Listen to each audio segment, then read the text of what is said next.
আসসালামু আলাইকুম। ভাবি কেমন আছেন আপনি? রাতুল সাহেব, আপনাকে ম্যাডাম ভাবি ডাকতে নিষেধ করেছেন। আপনি আজ থেকে ভাবি ডাকবেন না, ম্যাডাম ডাকবেন। ও সরি। অনেকের কাছে আমি যে মা হইতে যাইতেছি এই কথাটা কে কইছে? আমি বলছি, অনেক যতই খারাপ মানুষ হোক, কিন্তু আমার কাছে মনে হয়েছে যে হাজার হলো তো ও আপনার সন্তানের বাবা। তাই আমিও বন্ধু হিসেবে ওর কাছে মিষ্টি নিয়ে গিয়েছিলাম, কিন্তু ও তো আমার সাথে খারাপ ব্যবহার করলো। আপনার আমি কতবার বলছি আপনি আপনার কাজে কাজ রাখবেন, আপনি আমার কোনো কথা শুনেন না, আপনি কাজটা মোটা ঠিক করেন নাই। অনেক মনে হয় কিছু জানতো না, তাই না? আপনি ওকে কিছুই জানেন না। না, আমি জানাই নাই, আর আমি জানাইতেও চাই নাই। আপনি এইবার বলছেন বাচ্চা গেছেন, পরের বার যদি বলছেন না আপনার কিন্তু খবর আছে। রাতুল সাহেব, আপনাকে যে কাজটা দেওয়া হয়েছে সেটা মনোযোগ সহকারে করেন। পার্সোনাল ব্যাপারে আর মাথা ঘামাবেন না, বুঝাতে পেরেছি? জি। এরা সবাই মিলে ফকির মিলে কেন যেন মাথায় তুলে নাচতেছে কে জানে। এমন ভাবসাব করে যেন ও কোম্পানির মালিক। চলেন ম্যানেজার সাহেব। চলুন ম্যাডাম।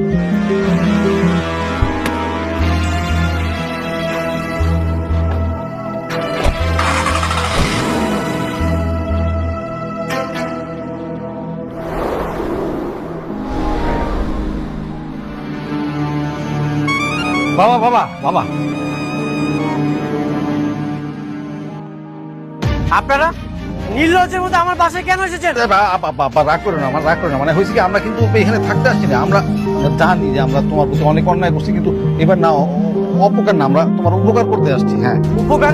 আপনাদের কোনো উপকার আমার লাগবে না, আপনারা এখন এখান থেকে চলে যান। না না, আমরা চলে যেতেছি, ও চাইতেছি, কোনো টেনশন করে না। কিন্তু আমরা খালি আসছি তোমার একটা খবর দেওয়ার জন্য। যতটুকু শুনলাম তোমার বড় বউ নাকি গর্ভবতী। জানি না। জানবা কেমনে? তোমার নিজের ঘরের সন্তান হইলে না তুমি জানতা? তোমার তো নিজের সন্তান নেই, জন্য তুমি জানো না। মানে খুব সহজ। তার পেটে যে বাচ্চাটা আছে সেই বাচ্চাটার বাপ অন্য কেউ, তুমি না। হ্যাঁ, কি বলতেছেন? তাহলে এই বাচ্চা কার?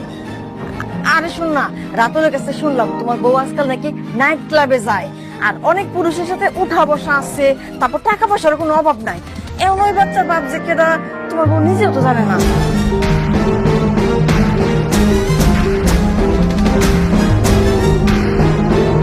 তাহলে কি মেঘলা আমাকে ধোকা দিচ্ছে?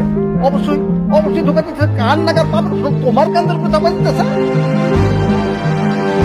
শোনো বাবাজি, এত বড় কোম্পানিতে চাকরি করে, অনেক ছেলেদের সাথে উঠা বসা আছে, আবার বুঝো তাহলে বাচ্চার বাপ কেডা।